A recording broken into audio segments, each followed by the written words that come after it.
Bonjour à tous and welcome to another video. Today we are talking about 5 mistakes that people often make when they're learning French.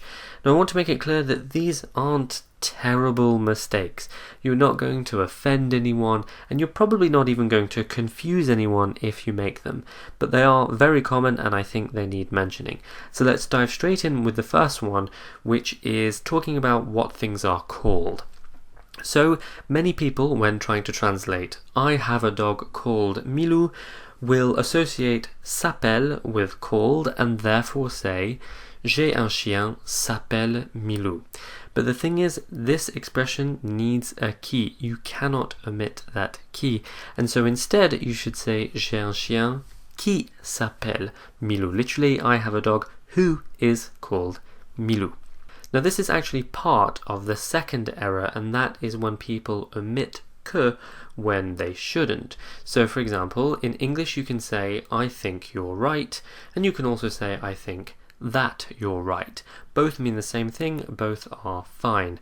But in French you cannot omit the word that. So you cannot say je pense tu as raison. It just doesn't work. Instead you have to say je pense que tu as raison.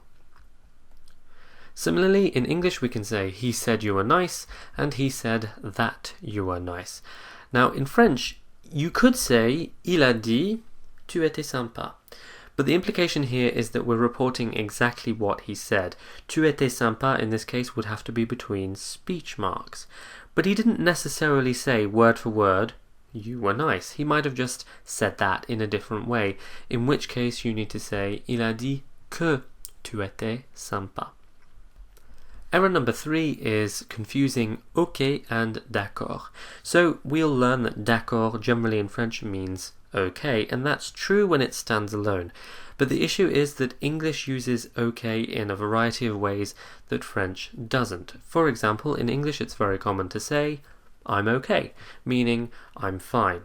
But if you say je suis d'accord, that doesn't mean I'm okay at all, it means I agree, because d'accord expresses agreement, not something between good and not very good. So instead, if you want to say I'm okay, meaning I'm fine, you say je vais bien, or just ça va bien. Number 4 is the distinction between de and des. Now this is a big issue which deserves a video of its own, so I'm just going to go through some of the basic things for now, and then at some point I'll make a video on de, des, du, and de la, and everything.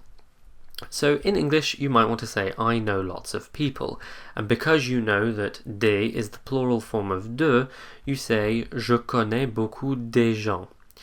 But the issue is beaucoup de is an expression of quantity and most of the time does not need to agree with the noun that follows.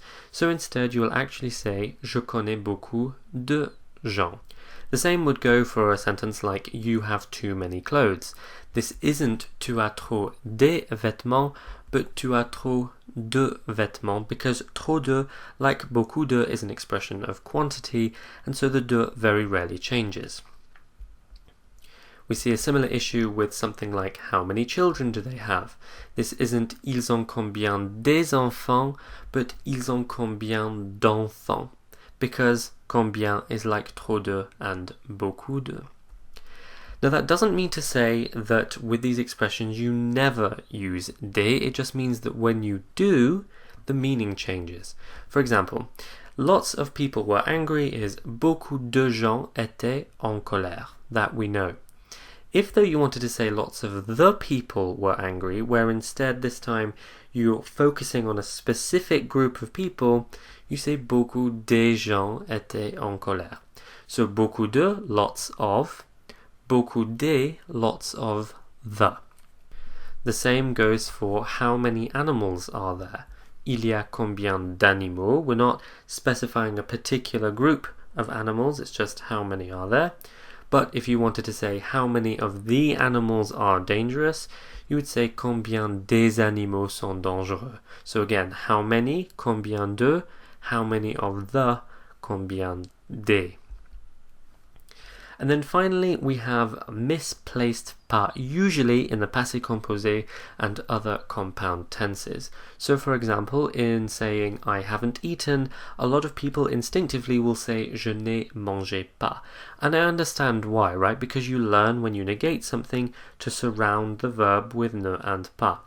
But what you aren't often taught is that ne and pas have to surround a conjugated verb.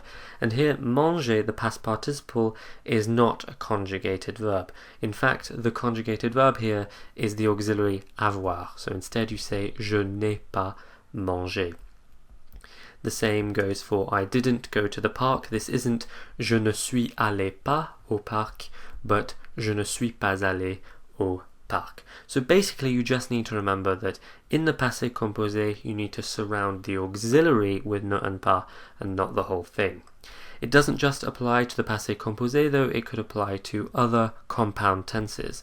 So he shouldn't have come is not il n'aurait dû pas venir, but il n'aurait pas dû venir. So this is a different tense, but it's similar to the passé composé in that we have an auxiliary, this time in the conditional, and a past participle, in this case dû.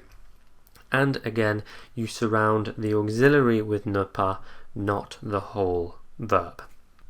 So there we are, 5 mistakes that I've noticed quite a lot. Of course, there are many, but this is just some of the ones that came to mind. If I think of some more, I will make a second part of this video.